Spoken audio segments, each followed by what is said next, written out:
How's it going, folks? Welcome to my first discussion video. Now let's get into it. Protests, napalm, psychedelic rock, and the Viet Cong.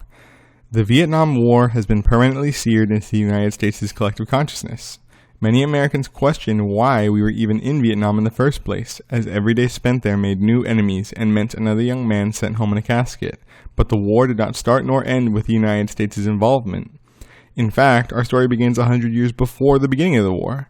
In 1858, France began its campaign of colonization against the Empire of Vietnam, slowly carving up the nation into colonies throughout various military victories until it annexed Vietnam completely in 1883. The Vietnamese lived under oppressive French colonial rule that naturally caused resentment as it encroached on various facets of their culture and lives. This continued until World War II, when the Japanese overthrew the French and the last Vietnamese emperor, Bao Dai, abdicated. After Bao Dai's abdication, a communist revolutionary known as Ho Chi Minh took control of much of the country. However, soon after, the French returned to Vietnam following the end of World War II and toppled Ho Chi Minh's government, reinstating Emperor Bao Dai afterwards as they regained nominal control over Vietnam at the cost of sparking a war against Ho Chi Minh's forces. This war, commonly known as the First Indochina War, ended with France cutting its losses and Vietnam divided into two states. North Vietnam was a communist state controlled by Ho Chi Minh, while South Vietnam was a French-backed state with a provisional government headed by Emperor Bao Dai, with various prime ministers serving under him. However, this weak state under Emperor Bao Dai was not to last. The last of Bao Dai's prime ministers was a man named Ngo Dinh Diem, and in 1955, Prime Minister Ngo Dinh Diem successfully overthrew Emperor Bao Dai and declared himself president of Vietnam, taking power in a fraudulent referendum where there were often more votes than voters, with President Ngo winning Saigon alone with 133% of the vote. President Ngo Dinh Diem then ended reunification talks with the North, with Northern Communist oppression as his reasoning. The end of reunification talks with the North caused the beginning of the Second Indochina War, known in the United States as the Vietnam War. But it gets far worse. In a country where a large majority of the population was Buddhist, President Ngo Dinh Diem was a Catholic. The issue was not that he was a Catholic, but that he was an extremist who was dedicated to making the lives of Buddhists as miserable as possible.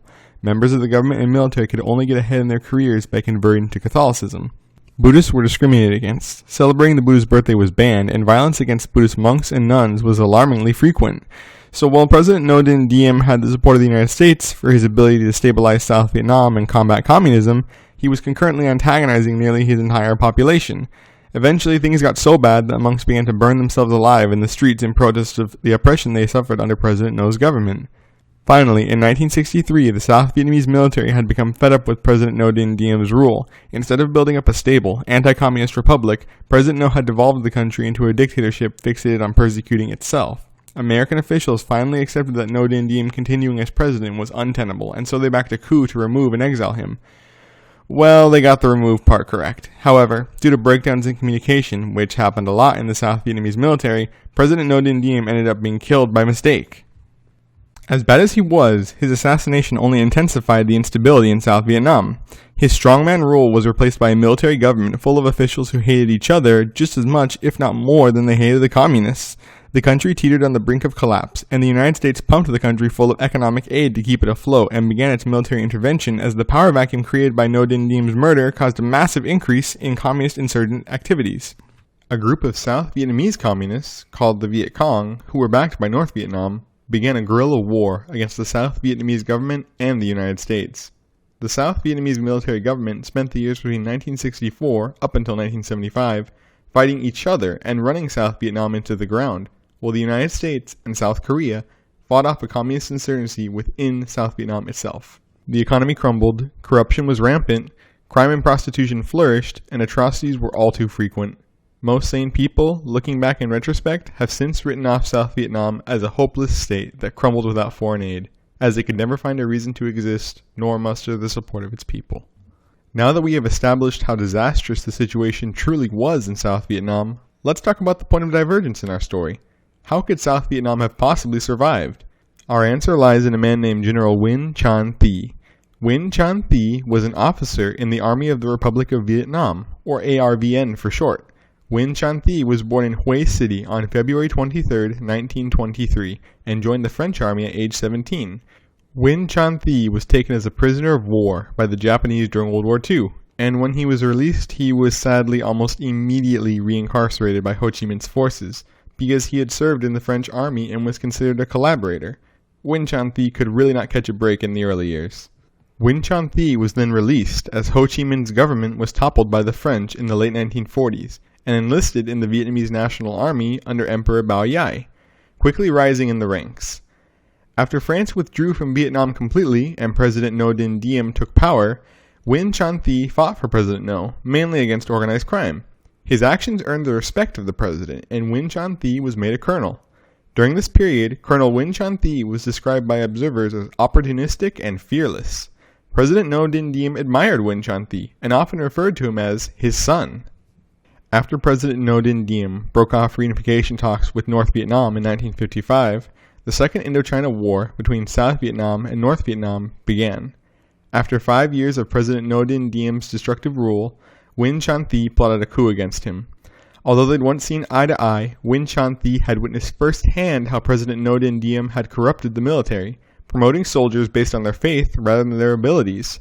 Furthermore, President Ngo continually ensured that the military leadership was at each other's throats, so that they didn't organize and pose a threat to his hold on power. The stated aim of Nguyen Thanh Thi's 1960 coup initially wasn't to depose President Ngo Dinh Diem, but simply force his hand to reform his style of ruling. On November 11, 1960, the coup attempt began, and almost immediately it began to fail as quickly as it had begun. Nguyen Thanh Thi's rebels captured key points across the Vietnamese capital of Saigon and arrested President Ngo Dinh Diem's loyalists in the military, but they failed to blockade the roads in Saigon or cut President Ngo Dinh Diem's phone line to make sure he couldn't call for reinforcements.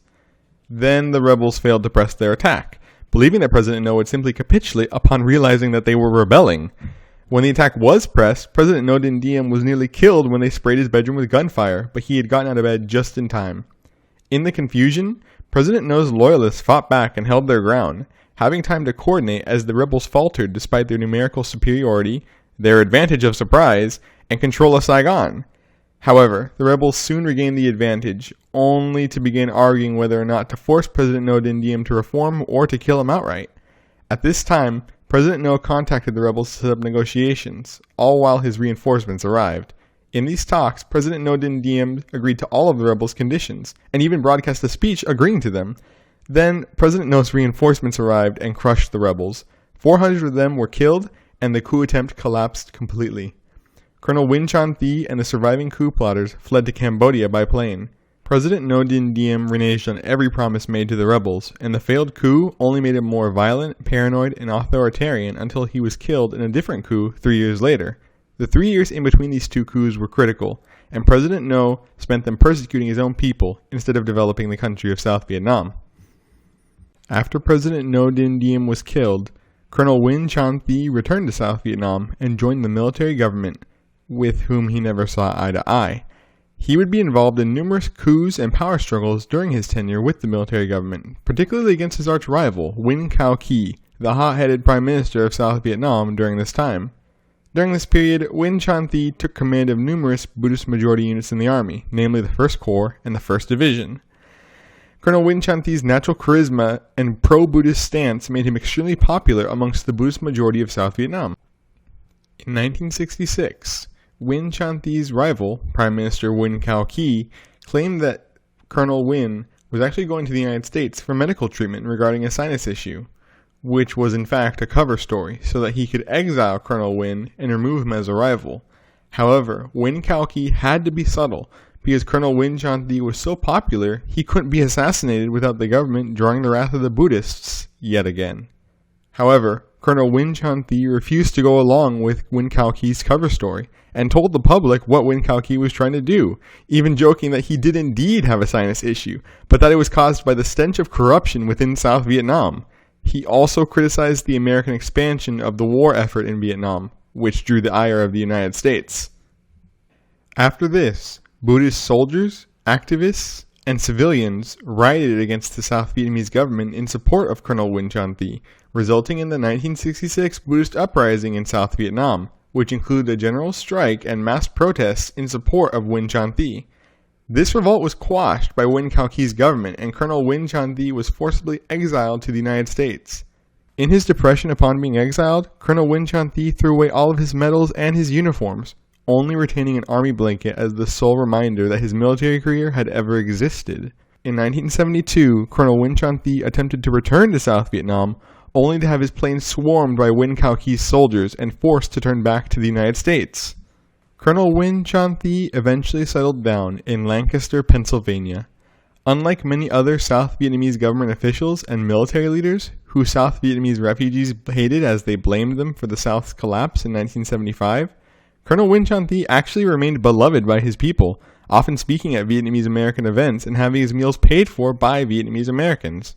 He passed away in hospice care in Lancaster, Pennsylvania on June 23, 2007. Now, for this alternative history timeline, the point in time where history changes will be the 1960 coup attempt against President Ngo Dinh Diem by Colonel Win Chon-thi. Normally, constructing alternative history timelines can be daunting due to most historical events we're theorizing about being incredibly complex, but all we need to do for this one is better planning and a change of temperament. Let's begin. From November 1959 to November 1960, the coup plotters meet more frequently, which results in better coordination between the coup's two leaders, Colonel Win Chon-thi and his subordinate, Vuong Van Dam. Vuong, who met with President Ngo Dinh Diem several times, informs Colonel Win Chon-thi and his fellow plotters more about President Ngo's atrocities and his hostility to reform. The coup plotters then decide to rebel with the intent to kill President Ngo Dinh Diem at the outset, as a result of having a more robust knowledge of his atrocities. The coup plotters perfect their plan for a precision strike against President Ngo Dinh Diem, and in the early hours of November 25, 1960, Colonel Win Chon-thi and Vuong Van Dam launched their coup. The rebels capture key points across the capital of Saigon, blockading all of the major roads and cutting the phone lines to the presidential palace. The rebels, utilizing the element of surprise, pressed their attack, attacking the presidential palace just a few minutes earlier than in our timeline. President Ngo Dinh Diem, asleep or just waking up, is immediately killed in his bedroom as bullets fly through the walls and windows. The president of South Vietnam is dead, killed by the man he once considered a son. In the confusion, President Ngo's loyalists only have minutes to coordinate a counterattack, and by the time they do so, President Ngo has already been killed. The rebels, like in our timeline, have taken control of Saigon and arrested President Ngo's loyalists in the military. At 7 o'clock a.m., Colonel Win Chon-thi broadcast the news of his coup's success to all of South Vietnam. To my fellow citizens, today at 5 o'clock this morning, I, Colonel Win Chon-thi, along with fellow concerned compatriots within the military, executed an emergency action against President Ngo Dinh Diem, who was found to have engaged in extensive corruption and nepotism within the military. This left our nation's defenders unorganized and ineffective, just to ensure that they could not threaten his rule. Furthermore, for the past 5 years, President Ngo has devoted our nation's resources to the persecution of our own people. But those days have come to an end. At 5:37 this morning, President Ngo was killed in a shootout at the presidential palace by the military. After negotiating with President Ngo several times, the leaders of the military have concluded that President Ngo only planned on accelerating his treachery against our great republic. Now, the dust has settled. To all of Ngo's loyalists, we urge you, brothers, lay down your arms, lest you fight for nothing. We will need you in the battles to come. To the Ngo family, you will be exiled to the nation of your choosing, pending that nation's approval. To the Buddhists of Vietnam, we would like to offer our sincerest apologies for any excesses which may have been committed under President Ngo's regime. To our fellow citizens, we announce to you the formation of a new governing body for the Republic of Vietnam, the Supreme Council for National Reconstruction. I, Colonel Win Chon-thi, have been elected as the first chairman of this council, and thus I will serve as the Republic of Vietnam's leader until an election can be arranged. I would also like to reassure our ally, the United States, of our continuing commitment to democracy, anti-communism, and prosperity for both of our nations. Please await further updates and continue to go about your daily lives. This message will repeat hourly until midnight tonight. Colonel Win Chon-thi signing off. In the following weeks, Colonel Win Chon-thi and Vuong Van Dam set out to crush any remaining resistance to their new regime. After securing their hold on power, their Supreme Council for National Reconstruction calls for an emergency session of the National Assembly of Vietnam to pass their reforms regarding corruption and religion. As the Republic of Vietnam rings in 1961, the new laws passed by the Supreme Council begin to have real effects on South Vietnamese society, and the situation in the country begins to slowly stabilize. The government retains President No Din Diem's iron-fisted rule when it comes to insurgents and protesters, but allows for religious freedom across the land.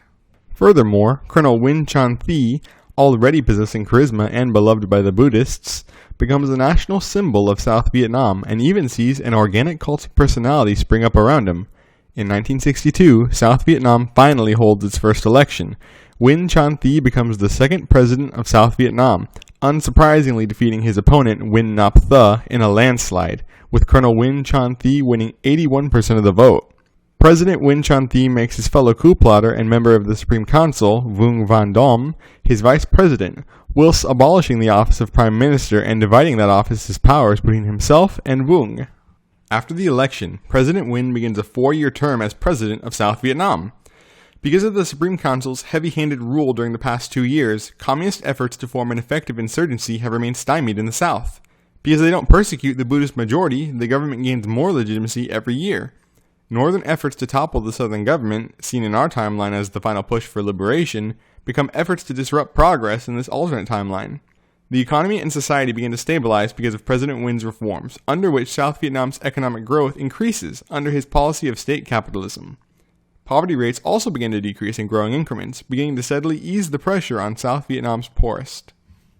Most importantly, President Win Chan-thi's charisma affords him a mandate to organize the country's leading captains of industry in line with his own goals. To threaten him is to draw the wrath of the people.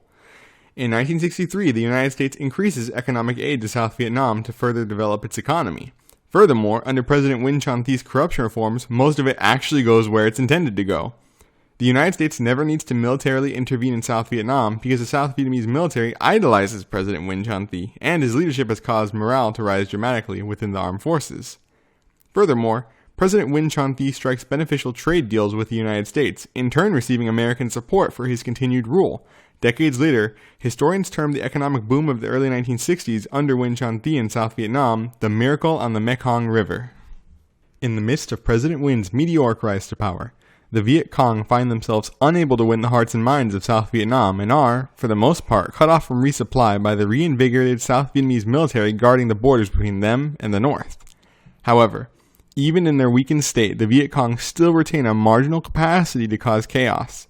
In 1964, a Viet Cong gunman attempts to assassinate President Win Chan-thi during a speech in Saigon, but accidentally kills several innocent bystanders and Vice President Vuong Van Dom instead in the ensuing chaos.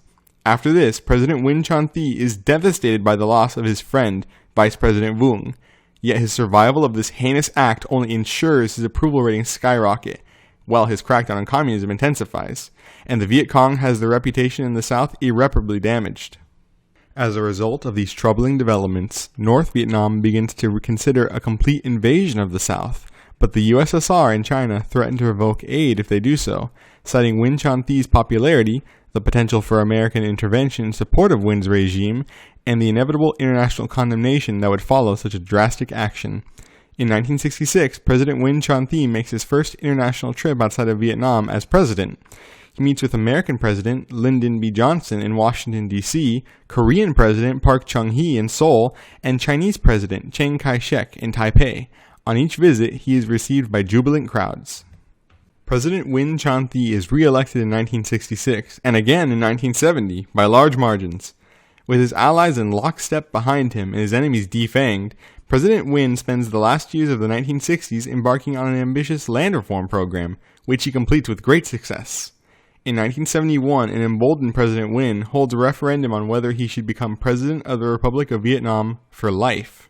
The referendum passes in 1972, and Win's control over South Vietnam's society becomes unquestionable. His cult of personality and strong-handed rule help buoy him through the various economic crises of the 1970s. On April 30th, 1975, an official armistice brokered by the Americans and the Soviets is declared between the South and the North. As, with the Southern government stable and the Viet Cong moribund, the North has run out of options to take the South by force. This month, which saw the final cessation of hostilities between the two Vietnams, is commemorated in the South as Golden April and in the North as Black April. Yet, this is not the North's only problem, as their economic prospects only continue to dim. Their land reform policies have resulted in inefficient cooperative farms and plummeting crop yields, which results in them importing most of their food from China. With Soviet and Chinese aid as their lifeline in the face of an embargo by the US and its allies, the North struggles to keep its head above water. Astoundingly, by the late 1970s, some in the North begin to defect to the South, and North Vietnam is forced to increase border security. The Republic of Vietnam rings in the 1980s with hope in the air. An entire generation of southern Vietnamese youth has come of age under President Nguyen Thanh Thie's rule, living a life without war and with standards of living much better than their parents had at their age. Seeing similar movements in Taiwan and South Korea, in 1985 the youth of South Vietnam began to protest for democracy and the end of President Nguyen's rule. Although he mulls deploying the National Guard to quell the democracy protesters, President Nguyen Thanh Thi reflects on his legacy, deciding not to sully it with any more bloodshed in the South.